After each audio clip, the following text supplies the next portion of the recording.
Hey guys, welcome back to my channel. Today's video is different, way different than anything that I ever post. It is not directly makeup related, and it's something that's been heavy on my mind for a year, and I've wanted nothing more than to get it off my chest and get things out as far as my side of the story. Anybody that knows me well or professionally knows that I lost my business, a business that I ran for 12 years, and I ran with love, with care, and with pride. I have been on the news as far as everything that's happened. I've been painted as a monster villain, as a crook, as a theft, and it's just not the truth. And I just wanted to come on here and say my side of what happened, because I feel like no matter how bad people think you are, you deserve to get your side out. And that's what I'm going to do. I don't care who likes it. I don't care who thinks that I shouldn't be able to say my side, because so far through this whole entire process, I've just been silent, and I'm done. I'm done being silent because I am not the thing that I'm being made out to be. So we're going to start in the beginning.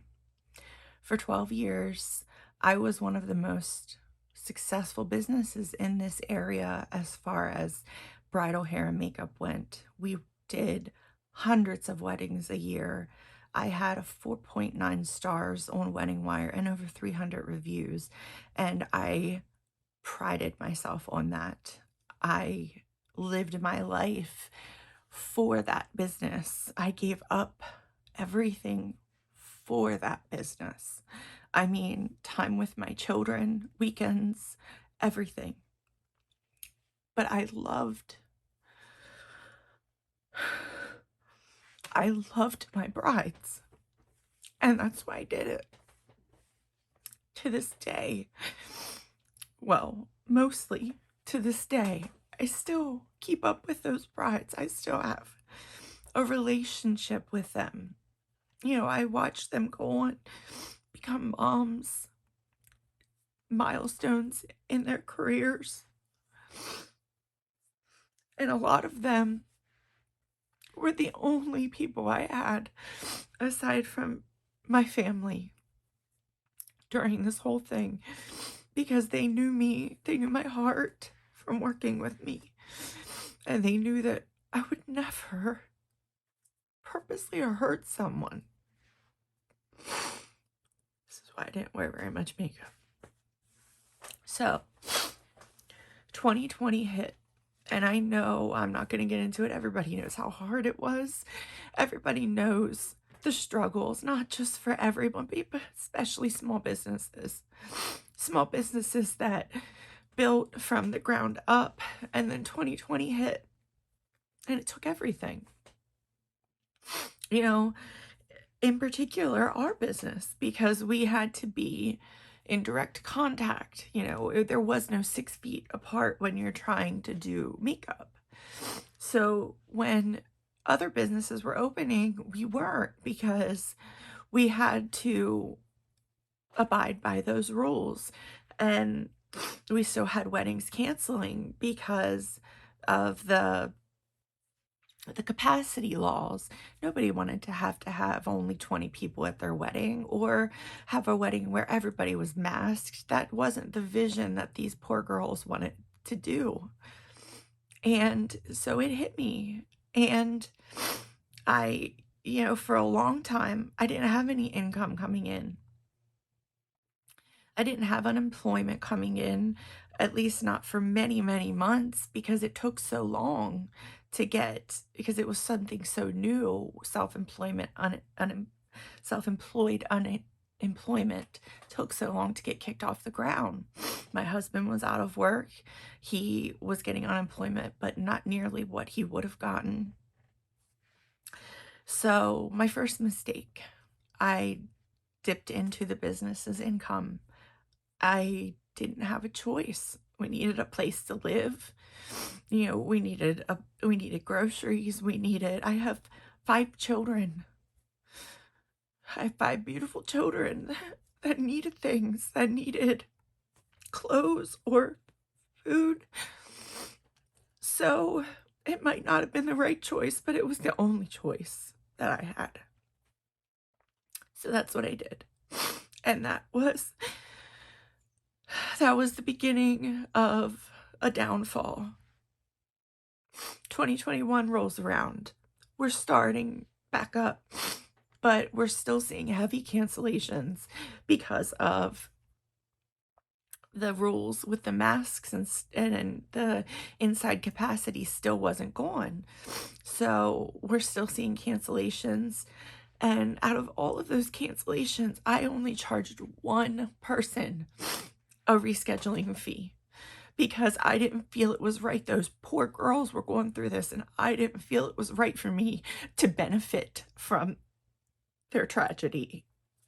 So we're rescheduling, and I had a few where I refunded them because they canceled their weddings altogether. And even though it wasn't part of their contract, I did refund some people. So we start getting into heavy wedding season. And although we're back up, its booking is still not back to normal because people are still afraid to book because they're not afraid what the future is going to hold. So my girls still need paid. Where does that come from? It comes from me. So any money that wasn't left over from my nest egg from the business, I took right out of my pocket, or my husband helped me, or my mother helped me. And I should have shut down long before I did. And I didn't because I felt it was like a nightmare. It's like a nightmare letting go of something that you worked so hard on. Something that I built, I was so proud of. It was my identity. You know, it wasn't it wasn't just something I did, it was who I was. So, I felt a loyalty to the girls that worked for me to not close down and to fight because for some of them, I was their only income. I need a minute. I just need a minute. Okay. So for many of them, I was their only income. My main person, my main hair girl, I'm not naming any names in this because some of them I don't associate with anymore, and I just don't want to. So my main person, my main hair person, she had built a life off of me, having this business, and was my partner in many aspects. And I didn't want to let her down. There were girls that, I would post things like, I'm looking for a makeup artist, I'm looking for a hair person. And I would take them under my wing and I would teach them everything I knew. And in the end, that bit me in the ass. It bit me in the ass because they took that and built their own business and built their business off of my downfall, a lot of them. And I'm getting ahead of myself. Okay. So October rolls around, and I am telling the girls that are closest to me how hard I'm struggling, and I don't know if I'm gonna make it. So it should have come as no big surprise to these girls because these girls were my friends. I confided in them, especially one of them. And I had to cancel weddings for that weekend and for the foreseeable future. And God, if you think that it was easy on me or that I was just sitting back raking in money, you couldn't be more wrong. Because it was the hardest thing I've ever done. The hardest thing I ever did was send out the messages to those brides. And if I have not said it to you, I'm so sorry. I'm so sorry for any part that I played in your day not being as beautiful as what it needed to be.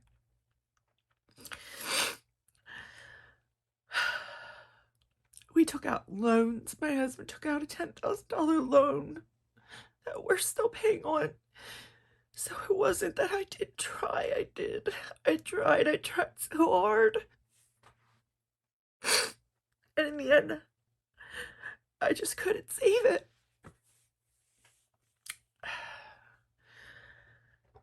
So now, the aftermath. I expected people to be angry. I expected people to be disappointed in me. And that's natural. What I did not expect was the year of harassment, of phone calls, of letters, one of which I have here. And while I'm going to read this letter, just to give you a little bit of a taste of what I've been going through and why I attempted to take my own life. I'm not going to name this person because this person doesn't deserve a name.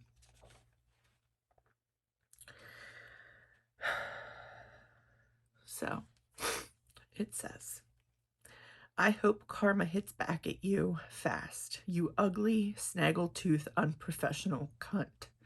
I hope your fake illnesses and are actually real and you spend the rest of your life writhing in pain and are unable to enjoy the simple things. I hope you actually get locked up for your criminal shit you've pulled, and I hope you seek counseling and they see you're not the victim. You're the one scamming hundreds of thousands of dollars from brides and probably artists that are unpaid for their hard work. You deserve all of the heartache and the sadness and anxiety you are hopefully feeling because what have you done is horrifying. I hope you have deluded yourself, or how have you deluded yourself into thinking you are the victim and everyone is kicking you while you're down is astounding. Of course, we're pissed. You ignorant moron. You stole money from people who trusted you, and most importantly, they're the most important day of their lives. Then didn't even have the decency to let some of us know anything was going on. You are a monster. You are the scum of the earth. I hope you get everything that is coming to you and that some of the other brides can afford to go after your criminal ass for fraud. And I hope the bankruptcy court sees you did this shit intentionally and they don't allow you to file bankruptcy and just wipe the debt away. Fuck you, you absolute narcissist bitch. Seriously, fuck you. I am not a victim as far as losing my business goes. Am I a victim of COVID? Yes. Am I a victim of some of these awful fucking people that say things like this? How do you say something like this to a human being? I will never understand. There are comments, ignorant comments that people left on my Facebook page that my daughter read. My 13-year-old daughter read these comments. I had to change my phone number because of phone calls. Just constant phone calls, my mother to my husband, people that don't deserve this had to deal with this. And you know what? They stuck by me. The people that I thought were my best friends, while I do understand, just left. And I am not a victim. And I do take responsibility for my part in all of this. But what I want more than anything is for everyone to see I did not do this intentionally. I had so many positive experiences with brides. Why in the hell would I just up and throw all that away? For what? For money? Because the money isn't worth it. So that is a portion, just a small portion of my side of the story. That is the most important part of my side of the story. And whether or not you choose to leave, that is on you. Whether or not you choose to see any good in me, that is on you. And again, to anyone I hurt, I am sorry. Thank you guys for watching, and I really do hope to see you in the next video. Bye, guys.